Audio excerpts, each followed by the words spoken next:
Yang yawa, nag-uog dos, nagsago dos si Snowy, luwas na yawa. Asa to, nagurang, sa to pa, ang buhat o bagto, sakto na, dili. Ang buhat o bagto, sakto na, kalawasan. Sakto din na, sa to ba, sayo pa bagto lamang. Ang kalag maluwas.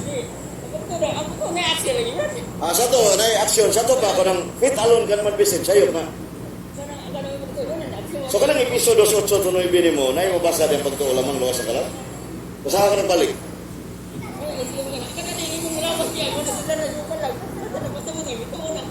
Basahan ko na diyan sa episode 8 to 9 nga, 1. Lugay na ka na living word?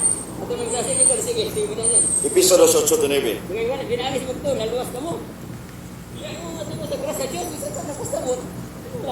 Bitaw ka no. Pero na yung mabasa din lawak kalag ang naluwas? Wala. Ang tagi, inanay ka ng tao na ana ni mo kalag ni mo. Sa to pa diay. So pasabot na luwas ang kalag. Langit na dia, ang ibasabot. Kaya luwas naman. Sigurado na, kay saan man.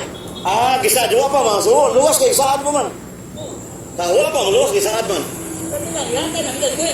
Anya karon makasana o di pa? Makasaka, oy. Sa to ba? Why pa siguro maluwas kay makasaman? Mapadayon man. Mapadayon. Anya mo padayon, magbuhat ang sala. Sala, di maluwas.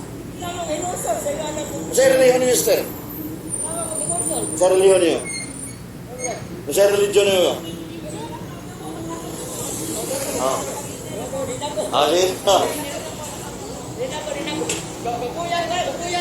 Salamat, Evan.